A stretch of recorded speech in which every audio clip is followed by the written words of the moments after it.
Let me play for you how Trump supporters were treated by Trump in terms of threats of violence that they face. This is Rusty Bowers, Brad Raffensperger, and Ruby Freeman. We have various groups come by, and they have had video panel trucks with videos of me proclaiming me to be a pedophile and a pervert and a corrupt and politician. After the election, my email, my cell phone was doxxed, and so I was getting text all over the country, and then eventually my wife started getting the text, and hers typically came in as sexualized texts, which were disgusting. Around the week of January 6th, the FBI informed me that I needed to leave my home for safety. It was horrible. I felt homeless. I felt, I can't believe this person has caused this much damage to me and my family. So, Pete, this is what's so bonkers. So in the case of Rusty Bowers and Brad Raffensperger, this was the reward for supporting him and doing everything to help him achieve re-election, except overturn the results of the elections in their states, Arizona and Georgia, respectively. And if you're Ruby Freeman, this is the price you pay for simply doing a thankless public service. How does he continue to recruit disciples when that's how he treats people? Nicole, it's a great question. It is one of the primary things that I think motivates people to stay loyal, because they know if they do anything to speak out, they're going to face the same mob that, all the clips you just showed. And I mean, look, the fact of the matter is this sort of behavior isn't a hypothetical. It has gone on. It is continuing to go on. When you look at the names of the grand jurors in Fulton County were put online, and almost immediately their homes, any sort of biographical data was, published online in various far-right social media fora. So the issue is this is not something that's going to stop. And, I was taken, and Trump knows that. I mean, I think anybody who thinks he is not well aware of this mob that hangs on every word that he says, they're mistaken. There's a reason he goes to Waco, Texas on the 30th anniversary of the standoff at the Branch Davidian compound for his very first campaign event. There is a reason that this is increasingly looks like some sort of, apocalyptic cult. There's a reason why Trump, by all accounts, on January 6th, refused to send a text asking people to go home for hours, despite Ivanka and Jared and anybody who could try to talk to him. He wants this. I don't think it would come as any surprise to anyone if he brought everything down around him were he to be convicted. I want to read some reporting from Reuters that's in line with something we all talk about pretty regularly. This is a report on the state of political violence in America right now.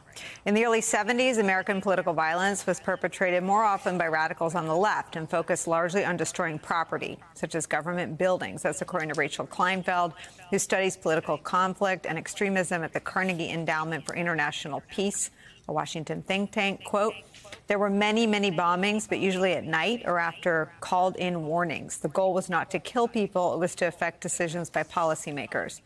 In contrast, much of today's political violence is aimed at people, and most of the deadly outbursts tracked by Reuters have come from the right. Of the 14 fatal political attacks since the Capitol riot, in which the perpetrator or suspect had a clear partisan leading, 13 were right-wing assailants. 1 was on the left. Miles, I know you've been clanging the pans on this for as long as you've been coming on this program. But I wonder why you think this doesn't command the attention of all of our political leaders.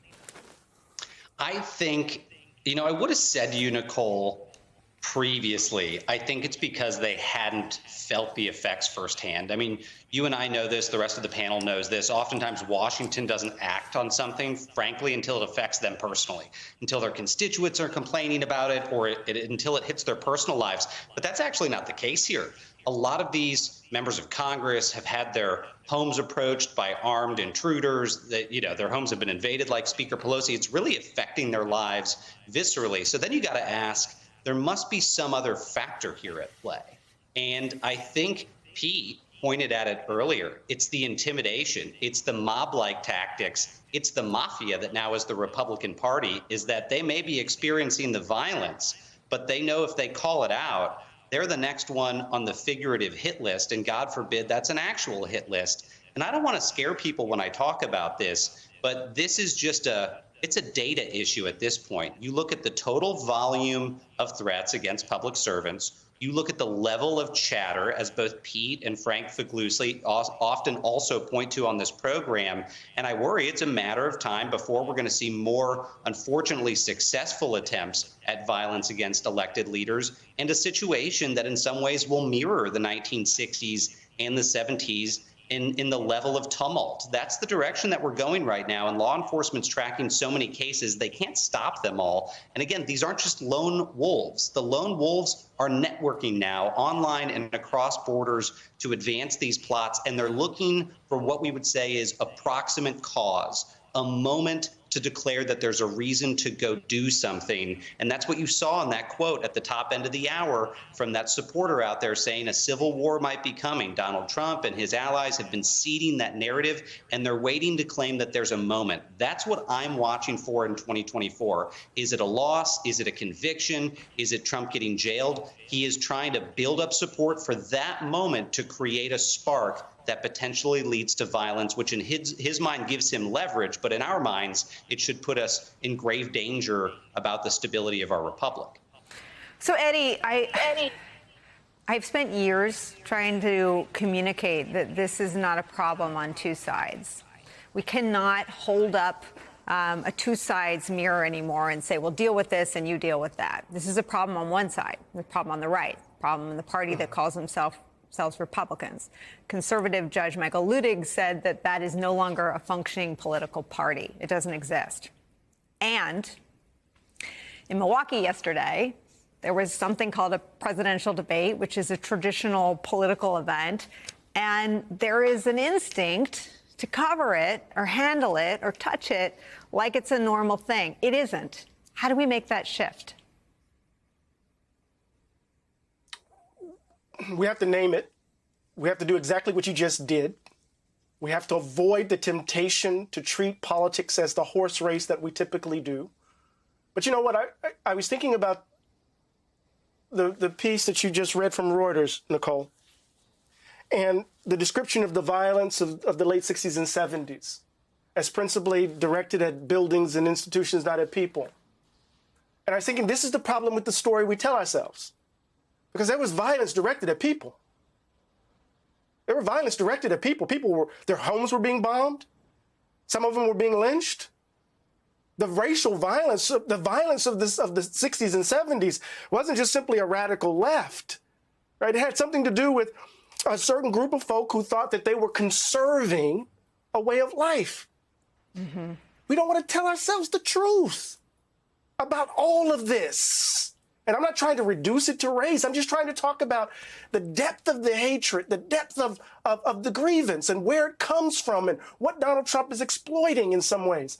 So we can't treat this moment as if it's just politics as usual. If we do, we become complicit, not just in our silence, but our refusal to name what we're actually seeing.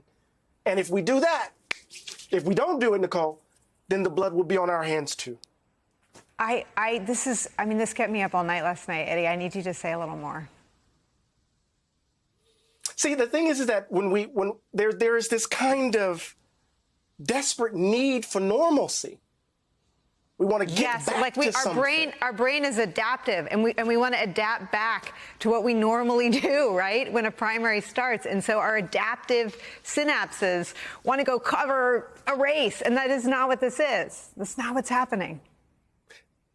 Not what's happening at all. And part of what we have to do is to try to figure out, and what you try to do every single day is to introduce a different kind of political vocabulary, to a different way of thinking that isn't just reducible to Republican and Democrat or right and left, or progressive and conservative, right? Whether we kind of figure out what are the values that actually animate our being together, and let's find a politics that actually expresses that.